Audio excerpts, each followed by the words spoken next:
자, 여러분 좀 쉬셨나요? 네, 또 이제 2교시 그렇게 해보겠습니다. 정신분석, 아까 말씀드린 것처럼 프로이드하고 에릭슨하고 이렇게 비교하면서 외우시면 조금 나가시겠죠. 이렇게 넘어갑니다.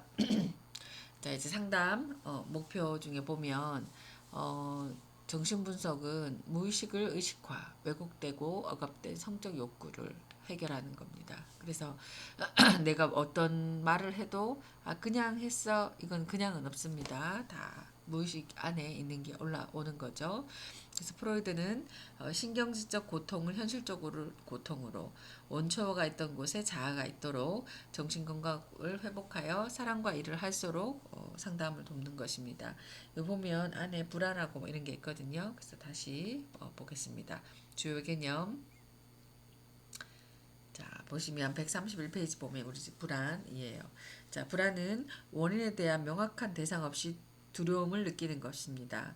프로이드는 원초와 자아, 초자아 간의 마찰빛 갈등으로 불안이 야기되는 것을 보았고, 성격 구조의 자아는 현실감을 갖고 원초와 초자아를 조정하여 현실의 원칙을 충분히 따르려고 하지만 세 자아 간의 갈등이 야기되면서 불안이 발생합니다. 불안은 현실 불안, 신경학적 불안, 도덕적 불안이 이렇게 있습니다. 자, 여러분 보시면 우리 불안할 때 있잖아요. 불안.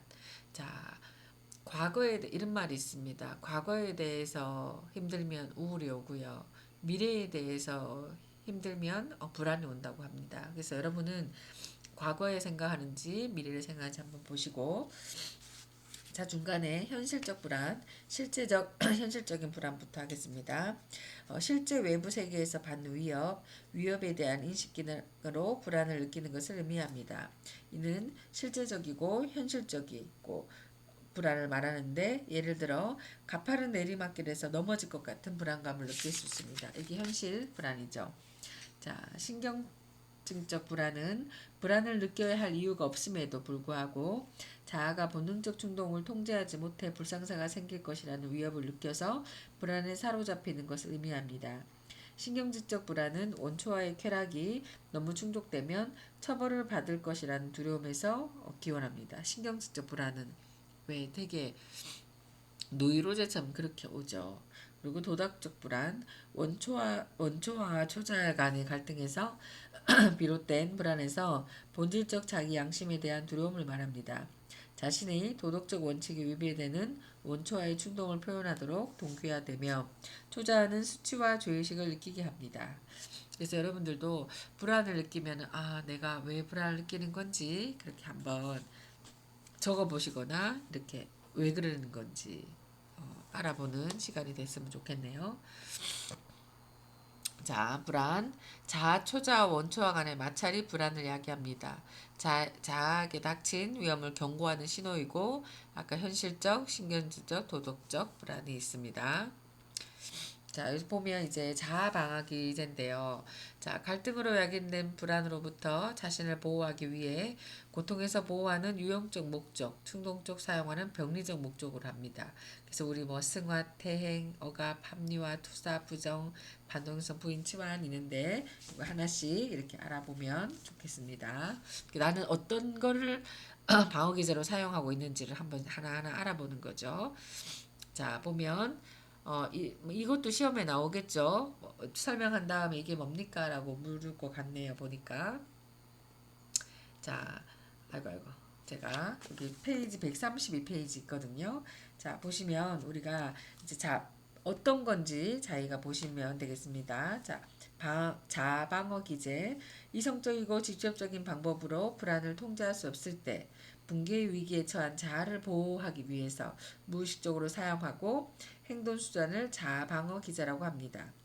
방어의 개념에는 자아를 보호하는 요소와 위험하는 신호를 보낸 요소가 포함되어 있는데, 그러므로 방어 기제는 병적인 것이 아닌 정상적 행동이지만 현실적 삶을 피하려는 삶의 양식도 있습니다. 사람마다 발달 수준과 불안 정도에 따라 다 다릅니다. 그래서 여러분들도 이렇게 오늘 이제 배울 텐데, 자, 억압은 의식하기 힘든 고통과 충격 등을 무의식 속으로 억눌러 버리는 것을 말합니다. 억압. 그러니까 우리가 어떤 게 했을 때 참잖아요. 막 밑에. 자, 의식하기 위해서는 현실이 너무나 고통스럽고 충격적이어서 무의식적으로 억눌러 버리는 것을 억압이라고 합니다. 억압은 다른 방어 기제나 신경증성의 기초가 되고 반면 의식적으로 생각과 느낌을 눌러버리는 것을 억제라고 합니다. 예를 들어 억압은 너무나 어렵고 고통스럽고 힘든 과거 사건, 성폭력, 가족폭력 이런 거를 전혀 기억하지 못하는 경우 수치심이나 죄의식 또는 자기 비난을 일으키는 기억을 주로 억압하여 의식하지 못하게 합니다. 난 그런 일 없어 몰라요. 생각해 본 적도 없는데요 라고 자꾸 이제 억압을 하는 거죠. 그러나 억제는 힘든 과거 사건을 기억하고 있으며 의식적으로 기억하지 않으려고 노력합니다. 예컨대 학대를 한 부모에 대한 분노감을 숨기고 부모에 대한 이야기를 하려고 하지 않는 경우입니다. 이거는 억제죠, 억제. 그래서 여러분이 이런 책에 이렇게 표시해 보시고 예도 이렇게 해 놓으시면 조금 외우기 쉬울 겁니다. 성폭력, 가정폭력을 전혀 기억하지 못하는 경우 이걸 어때요? 눌러버리는 것을 억압 이렇게 외우시면 되겠습니다. 자, 두 번째 부인. 고통스러운 현실을 인식하지 않는 것을 말합니다. 예를 들어 사랑하는 사람의 죽음이나 배신을 인정하려 들지 않고 사실이 아닌 것으로 여기는 것입니다. 부인. 나는 전혀 그런 일이 없는데라고 인정하려고 들지 않는 것을 부인이라고 합니다. 자, 투사. 자신이 받아들이기 어려운 느낌, 생각, 충동을 무의식적으로 타인을 탓으로 돌려 자신을 보호하는 방법입니다. 자신의 심리적 속성이 타인에게 있는 것처럼 생각하고 행동하는 것입니다. 자기가 화가 나 있는 것을 의식하지 못하고 상대방이 자기에게 화를 냈다고 생각하는 게 그 예입니다. 투사. 그러니까 우리가 그런 거죠. 만약에 인형이 있어요. 근데 인형을 눈에 보니까 눈이 너무 슬퍼 보여. 그럼 어때요?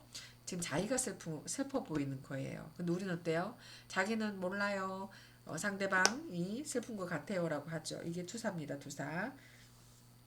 아유, 제가 지금 목이 너무 아프네요. 잠시만요.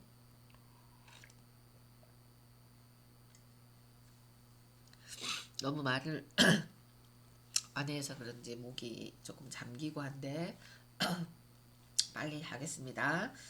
자, 동일시. 중요한 인물의 태도와 행동을 자기 것으로 만들면서 닮으려는 것을 말합니다. 동일시는 자와 초자 형성에 가장 큰 역할을 하며 성격 발달에 영향을 미치는 가장 중요한 방어기제입니다. 동일시를 통해 부모는 자신의 성격 내부로 들어오게 되고 동일시는 무의식적 과정으로 그 동기는 대상이 가지고 힘을 자기 것으로 하고자 하는 소원입니다. 이건 동일시. 중요해요. 동일시. 그리고 퇴행. 심각한 스트레스 상황이나 공경에 처했을 때 불안을 감소시키려고 하는 것으로 이전의 발달 단계로 후퇴한 행동을 퇴행이라고 합니다. 예컨대 동생을 본 아동이 나이에 어울리지 않게 응성을 부리는 경우입니다. 그러니까 아까도 얘기하겠지만 왜 우리가 상담을 할 때 아이들이 옛날로 초등학생인데 막 유치원생으로 돌아가는 건 어때요? 그때 시절이 좋았거든요. 그게 자꾸 어린해지는 게 퇴행입니다. 퇴행. 자, 합리화. 현실에 더 이상 실망을 느끼지 않으려고 그럴듯한 구실을 붙여 불쾌한 현실을 피해보려는 것입니다. 예컨대 먹고 싶으나 먹을 수 없는 포도를 보고 신포도니까 안 먹겠어 라는 우아의 한 장면과 같습니다. 그러니까 자기가 할 수 있는데 하지 못하면 어떡할까요? 그건 별로잖아. 뭐 어떻잖아. 라고 해서 합리화시키는 거죠, 자기를. 자, 승화. 사회적으로 용납할 수 없는 성적인 충동, 공격성 충동을 사회적으로 인정되는 형태와 방법을 통해 갈등을 발산시키는 겁니다. 예컨대 정육점주의나 외과 의사로부터의 직업 선택에는 공격적 충동의 승화가 작용할 수 있습니다. 승화. 우리가 왜 카타르시스처럼 그런 거 있죠. 어떤 일을 했을 때 더 좋은 쪽으로 사회에 표현할 수 있다는 방법입니다. 자, 치환. 자신의 감정을 대상에게 직접적으로 표현하지 못하고 전혀 다른 대상에게 자신의 감정을 발산하는 것입니다. 종로에서 뺨 맞고 남다문에서 화풀이하는 격입니다. 자, 마지막 반동 형성. 실제로 느끼는 분노와 화를 부정적 감정을 직접 표현하지 못하고 반대로 표현하는 것입니다. 미운 놈에게 떡 하나 준다는 속담처럼 무의식적 소망과는 반대로 행동하는 것입니다. 예를 들어 실제로 자기를 학대하는 대상인데도 좋아하는 것처럼 행동하는 경우입니다. 반동형성. 자기가 얼마나 괴롭겠습니다. 이렇게 하게 되면. 그래서 요거는 자아 방어 기제. 혹시나 자기가 쓰고 있는 방어 기제가 어떤 건지 자기한테 이렇게 맞춰보고 외워보셨으면 좋겠습니다. 자, 이제 심리적 문제의 형성과 그 증상의 의미입니다. 자, 많지요, 이렇게. 자, 보시면 심리적 문제의 발생은 어린 시절 억압과 무의식적 갈등이 어떤 계기나 사건에 의해 외부에 표현되는 것이며, 증상은 내부에 자리 잡고 있던 무의식적 갈등에 대해서 스스로 이루어 놓은 최선의 타협책이자 해결책입니다. 심리적 문제 해결 증상이죠. 그래서 여러분들도 이제 우리가 뭐 사례도 보고 할 텐데 보시면 제가 어디서부터 설명하는 게 좋을까요? 아유, 제가 지금 목이 너무 아프네요.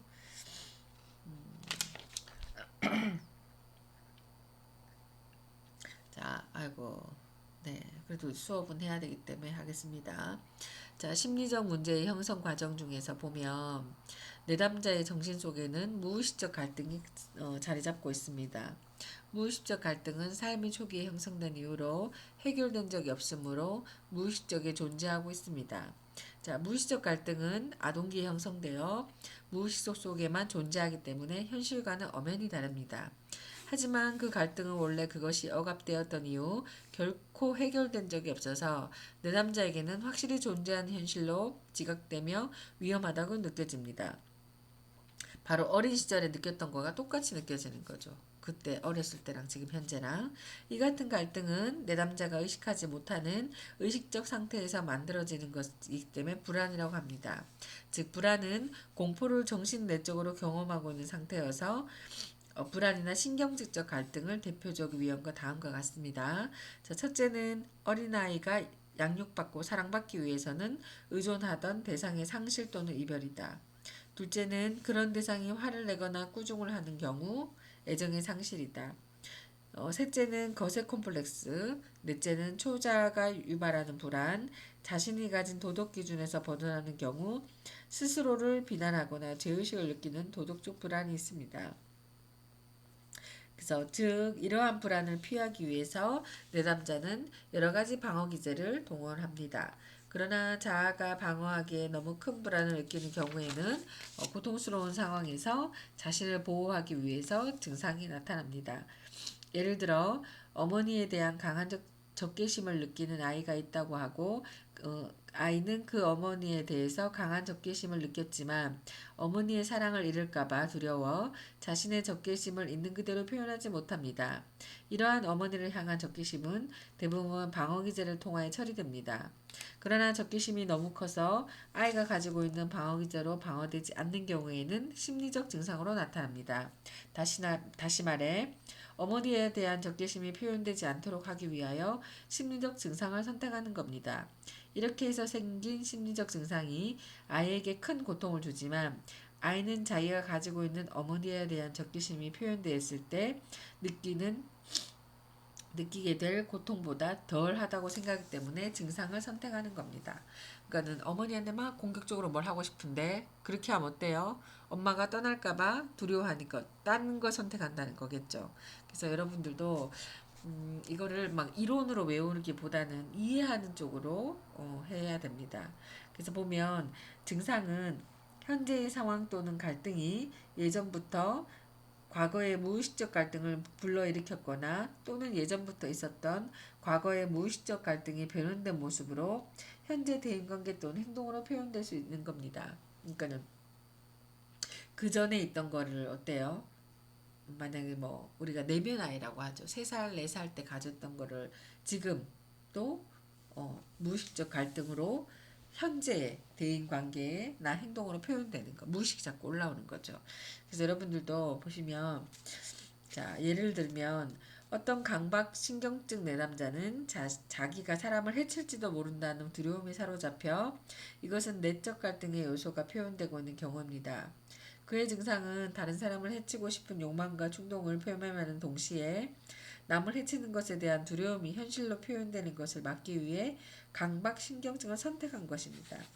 또 어떤 사람이 비현실적인 죄책감이나 열등감으로 우울하거나 창피하다고 느끼는 경우 그런 사람은 그 사람이 품고 있는 어떤 욕망이나 충동에서 비롯된 정서적인 반응입니다. 그래서 내담자는 어떤 의미에서 보면 언제나 옳다예요.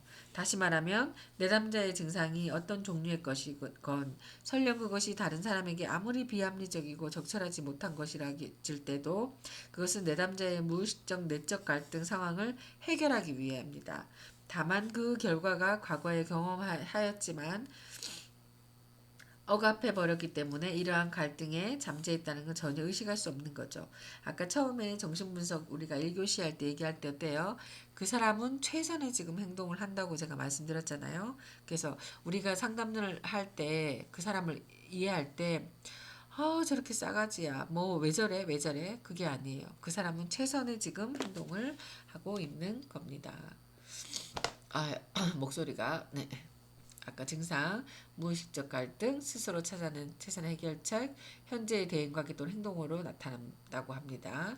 그 3살 때께 어때요? 지금 현재에도 나타난다는 거죠. 자, 상담 과정 기법. 자, 상담 목표는 무의식을 의식화하여 개인 성격 구조를 수정하고 본능 충동에 따르지 않고 현실에 맞게 행동하도록 자아가 강화되어 있습니다. 그래서 상담자의 기능의 역할은 어때요? 그 내담자가 자유롭게 표현하도록 전이 형성과 해석, 저항 다루기, 관찰자로서의 상담자, 거울 대주는 거죠. 어떤지 이렇게 보겠습니다. 자, 첫 번째가 상담자와의 관계, 치료 동맹 관계예요. 상담을 위해 내담자의 건강한 성격 부분과 협력하는 것, 치료 동맹을 통해 내담자의 신경질적이고 미성숙한 부분을 건강한 성격 구조로 수정해야 됩니다. 그러니까 제일 먼저 여러분이 상담 과정에서 상담 목표를 설정하죠. 근데 정신분석 상담의 목표는 무의식적이고 의식화를 통한 성격 구조의 수정과 자아의 강화입니다. 건강한 방향으로. 자, 보시면 이제 상담 과정이에요. 초기에는 치료 동맹 맺고 전이, 중립적 태도, 통찰. 그 사람이 이랬구나. 그래서 그렇구나. 그리고 훈습. 통찰을 현실에 적용하는 노력, 행동 변화인 거죠. 그래서 알아차리는 게 제일 중요합니다. 보시면 치료 동맹, 훈습, 종결 단계이죠. 치료 동맹 충분한 시간과 경제력, 퇴행을 견뎌야 되죠. 도망가는 거. 그리고 전이 신경증 형성, 환상과 현실을 구분하는 거.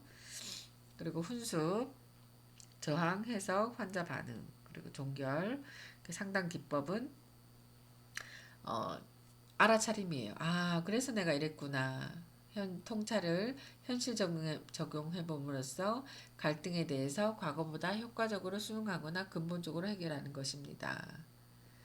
그래서 여기 보면 이렇게 많죠, 여러분. 그래서 우리가 하나씩 이렇게 해보겠습니다. 우선 아까 고전의 상담 과정, 초기 단계, 전이, 통찰, 훈수 단계 이렇게 140페이지 있습니다. 그래서 이거는 책을 한번 참고해 주시고요. 이제 상담 기법에서는 정신분석 치료의 목표는 무의식적 갈등을 의식화시켜서 개인의 성격을 재구성하는 데 있습니다. 따라서 정신분석 상담은 무의식 동기에 의해서 유발되고 지속적으로 정신적인 문제나 부적은 행동을 위하여 다음과 같은 기법을 활용합니다. 제가 목이 되게 안 좋은데 큰일 났네요. 죄송한데 5분만 빨리 하도록 하겠습니다. 자, 자유현상이에요. 자유현상. 우리 왜 영화 같은 데 보면 이제 침대 같은 이제 의자 같은 데 누워가지고 의사분들이 뭐예요? 지금 생각나는 게 뭡니까? 떠오르는 게 뭡니까? 이게 자유현상이에요. 자, 자유현상은 내담자가 상담자에게 자신의 마음속에 떠오르는 것을 그대로 이야기하는 겁니다. 내담자가 자신의 마음속에 떠오르는 것이 아무리 사소하고 말하기 어려운 내용일지라도 전혀 그러지 않고 상담자에게 이야기하고 상담자는 그것을 통해 내담자 내면에 억압된 자료를 수집하고 내담자의 통찰을 뒀습니다. 이 사람이 어떤 자유현상이 이렇게 떠오르면 그거를 상담자는 빨리 수집하고 왜 이걸 억압된 걸 알아내야 되죠. 자유현상 과정 중에 내담자는 자신의 과거 경험을 기억해내서 억압된 무의식적 감정을 표현하기도 합니다. 이렇게 감정을 표현하고 경험을 개방하는 것은 내담자가 자신의 감정과 경험을 더 이상 억압하지 않고 자유로워지도록 하는 효과가 있습니다. 자유현상. 그래서 내담자가 막 얘기하는 걸 엄마 저 사람 어떻게 저래 이런 판단하는 게 아니라 어때요? 아, 이 사람이 왜 그걸 억압하고 있었는지 자유롭게 하도록 도와주는 데 효과가 있습니다. 자, 두 번째 꿈의 분석. 꿈 중요하죠. 저도 옛날에 정신분석을 받을 때 꿈을 꾼 거를 다 적어오라고 하시더라고요. 그래서 그거를 자기가 다 이렇게 하나하나 왜 축으로 풀듯이 다 했던 것 같습니다. 자, 꿈의 분석은 자유현상과 마찬가지로 내담자의 무의식적 세계에 접근할 수 있는 또 하나의 방법입니다. 프로이드는 꿈을 무의식적으로 가는 왕도라고 하고 잠잘 때는 내담자의 방어기제가 약화되어 억압된 갈등의 의식을 표현하는데 상담자는 이러한 꿈의 특성을 활용하여 내담자가 가진 심리적 갈등을 통찰하게 했습니다. 저는 그때 되게 자동차 꿈을 많이 꿨던 것 같아요.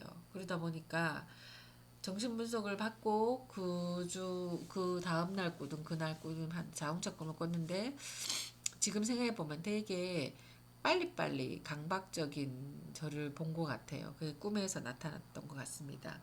자, 전이란 과거 중요한 사람에게 느꼈던 감정을 현재의 상담자에게 느끼는 것입니다. 전이의 분석과 해석을 통해 내담자의 무의식적 갈등을 통한 통찰을 뒀습니다. 이건 뭐냐면 내담자에 대한 상황을 일종의 왜곡, 그러니까 과거에 중요한 사람에게 느꼈던 감정을 현재 상담자에게 느끼는 것을 얘기합니다. 내담자는 상담을 통해 이전에 자신이 가지고 있던 억압했던 감정, 신념, 소망 등을 표현하게 되고 상담자는 이러한 전이를 분석해서 해석함으로써 내담자의 무의식적 갈등과 문제를 통찰하도록 돕습니다. 저항, 상담이 진행되는 것을 방해하고 현재 상태를 유지하려는 무의식적 생각, 태도, 감정, 행동을 의미합니다. 자, 상담자는 내담자의 저항을 분석하고 숨기고자 하는 것, 피하고자 하는 것, 불안해하는 것, 두려워하는 대상 등에 대한 정보를 얻습니다. 자, 해석이란 내담자의 연상이나 정신작용 가운데서 불명확한 부분에 대해 상담자가 추리하여 내담자에게 설명해 주는 것입니다. 그래서 다시 한번 이렇게 얘기해 주면은 상담자가 정리해서 하는데 이러한 해석을 하는데 다음과 같은 몇 가지 원칙이 있습니다. 첫째 해석은 무의식적 갈등에 대한 해석보다는 저항에 대한 해석이 우선돼야 되며 둘째, 해석은 해석이라는 내용이 내담자의 의식 수준에 가까이 있을 때, 즉 내담자가 아직 스스로 깨닫지 못하고 있지만 견뎌낼 수 있거나 수용할 수 있다고 판단될 때 이루어져야 합니다. 그렇지 않으면 내담자는 상담자의 해석을 받아들이지 않게 되고 셋째, 해석은 표면적인 것으로부터 시작해서 깊이 들어가도록 합니다. 그 내용은 내담자의 원초화적 충동, 내담자의 인생사와 현재 문제가의 관련성과 의미, 내담자의 불안, 내담자의 초아적 규범, 내담자의 자기상, 내담자의 관점과 현실 세계관 괴리 등이 될 수 있습니다. 자, 마지막 훈수 어떨까요? 내담자가 상담 과정에서 느낀 통찰을 현실 생활에 실제로 적용해서 내담자에서 변화가 일어나는 것입니다. 상담은 통찰, 즉 내담자에게 심리적 문제를 일으키는 원인을 파악하고 모든 문제가 해결된 것은 아니지만 통찰이 아무리 심도 깊고 범위가 넓다 하더라도 결코 그것만으로는 치료가 되지 않습니다. 통찰의 최종 목표에 도달하기 위해서는 거쳐야 하는 꼭 과정이 지나지 않는데 상담을 통하여 얻은 통찰을 실천에 옮겨야만 효과를 거둘 수는 있습니다. 따라서 상담의 최종 목표는 통찰을 현실에 적용함으로써 갈등에 대한 과거보단 효과적으로 순응하게 되거나 근본적으로 해결하는 것입니다. 그러니까 저 같은 경우도 우리 가족에 대해서 부모님과 갈등이 되게 많았습니다. 하지만 엄마라는 가족이잖아요, 부모고. 그다음에 거절당할까봐 저 같은 경우는 엄마에 대한 불만을 얘기하지 못하고 항상 착한 아이로 살았던 것 같았어요. 근데 정신분석을 하면서 내가 엄마에 대한 분노, 적개심이 되게 많았는데 그걸 어떻게 해요? 아까 우리 기재 배웠죠? 반동 형성으로 더 잘해줬어요. 저는 엄마가 하는 대로 반동 형성으로. 이게 저의 그거였던 것 같아요. 방어 기제. 그래서 나이가 들고 정신분석을 받고 나서는 엄마와의 심리적 거리감을 둬야 되겠다 해서 잘라내는데 엄청 힘들었습니다. 진짜 저도 상담을 배웠지만 안 해본 것을 하려고 하니까 진짜 두렵고 이걸 꼭 할 수 있을까? 근데 전 상담사잖아요. 상담자기 때문에 우선 저부터 제가 치유해야 남을 도와줄 수 있다는 걸로 그렇게 하게 됐습니다. 자, 보면 144쪽에 상담 사례가 있는데요. 이건 책을 조금 봐줬으면 좋겠고요. 제가 지금 목이 너무 아파가지고 이것도 이제 한번 쭉 읽어보시면 될 것 같고요. 자, 상담 사례 140 아까 4페 1 교재 참고 한번 해주세요. 그리고 현대정신 분석 동향 이제 이것도 보시면 147쪽부터 150페이지까지 있습니다. 그래서 제가 지금 목이 너무 안 좋아가지고요. 까지만 해서 항상 지금 이론에 보면은 인간관 그리고 상담 기법 어떻게 했는지 사례 그리고 공헌점과 비판점에서 똑같이 이렇게 나오거든요. 그래서 우리가 다음 시간에 행동주의 할 때도 똑같습니다. 행동주의 뭐 발달 과정 그 기법 인간관 거기에 대는 말하는 거 그리고 사례 뭐 쭉 이렇게 있거든요. 그래서 여러분들도 공헌점 무의식적의 발견 체계적인 성격 이론 뭐 심리치료 개발 그리고 유아기 중요성 아까 0에서 어때요? 6세까지 다 성격 형성이 된다고 했죠. 그리고 심리치료 모형 개발 해석 저항 정리를 강조했습니다. 그리고 비판은 유아기의 성과 공격 충동에 의해 행동하는 거 그리고 뭐 쾌락도 중간에 있고 모든 인간이 근친상간이라고 했어요. 정신분석에서는 성으로 그리고 자율성, 책임성, 합리성을 무시한다고 합니다. 그래서 아직도 우리가 병원에 가면 정신분석 하시는 의사분들이 되게 많아요. 왜냐면 그들 또한 그렇게 배웠고 저도 배울 때도 정신분석이 왜 자율현상도 있고 아까 꿈 해석도 있고 그리고 저도 이렇게 상담을 할 때마다 계속 녹음을 하라고 하셨거든요. 의사분이. 그래서 녹음을 했는 걸 네가 들어봐라. 그리고 추구록을 다 풀어봐라 하니까 내가 무슨 말 했는지 우리가 말이란 건 어때요? 사라지잖아요. 근데 다시 읽어보니까 내가 이런 말 했었나? 이랬었나? 되게 저는 감사했던 것 같아요. 그래서 그분한테도 그래서 여러분들도 기회가 되시면 나를 우선 내가 어렸을 때 어떻게 자라왔고 어떻게 살아왔고 어떤 게 나한테 지금 이제 정신분석에서는 뭐예요? 퇴행, 멈춰 있거나 고착, 이제 고착 어떤 건지를 이렇게 알아보고 지금도 현재의 내 대인관계에서 내가 만약 거절받는 거 싫어서 어때요? 착한 아이로 살고 있는 건지 그리고 자기 걸 한번 알아보셨으면 좋겠습니다. 그래서 정신분석의 비판은 인간의 본능적 추동성 그리고 공격적 성적 에너지를 뒀던 거, 그 성격이 어린 시절 경험에 의해 결정되어 버린다는 점으로 조금 단정짓고 있거든요. 그래서 그건 비판점이고 152쪽에 되짚어 보기 보면은 쭉 이제 요점 정리를 해놨습니다. 그래서 이번에 한번 보시고 아이고 다음 시간에 행동주의에서 또 다시 만나기로 하겠습니다. 네, 수고하셨습니다.